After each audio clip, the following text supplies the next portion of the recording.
किसी ने क्या खूब कहा है दोस्तों कि जब आप कुछ नहीं कर पाए तो कोशिश जरूर करें अपने लक्ष्य को प्राप्त करने के लिए। इसी कोशिश पर एक कहानी है नेपोलियन हिल के बुलंद हौसले पर।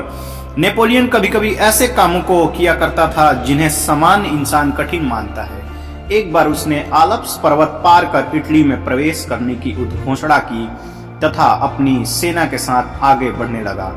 आगे बढ़ते ही सेना के सामने एक विशाल और गगनचुंबी पर्वत खड़ा था जिस पर चढ़ाई करना लगभग नामुमकिन लग रहा था। ऐसी विकट परिस्थितियों को देखकर सेना में अचानक हलचल सी पैदा हो गई, लेकिन फिर भी नेपोलियन ने सेना को चढ़ाई का आदेश दिया।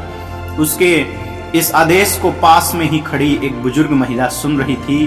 उसने जैसे ही यह सुना, वह नेपोलियन के पास आकर बोली, क्या मरना चाहते हो? यहाँ जितने भी लोग आए वह यहीं मुंह की खाकर रह गए। अगर अपनी जिंदगी प्यारी है तो यहीं से लौट जाओ।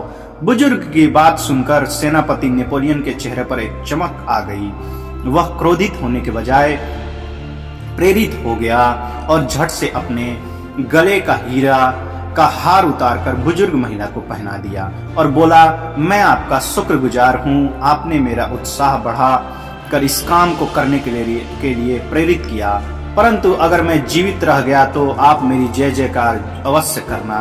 नेपोलियन की यह बात सुनकर उस महिला ने कहा, तुम ऐसे पहले इंसान हो जो मेरी बात सुनकर हताश और निराश नहीं हुए। जो इंसान करने या मरने और तथा कठिनाइयों का सामना करने का इरादा रखते हैं वह कभी नहीं हारते।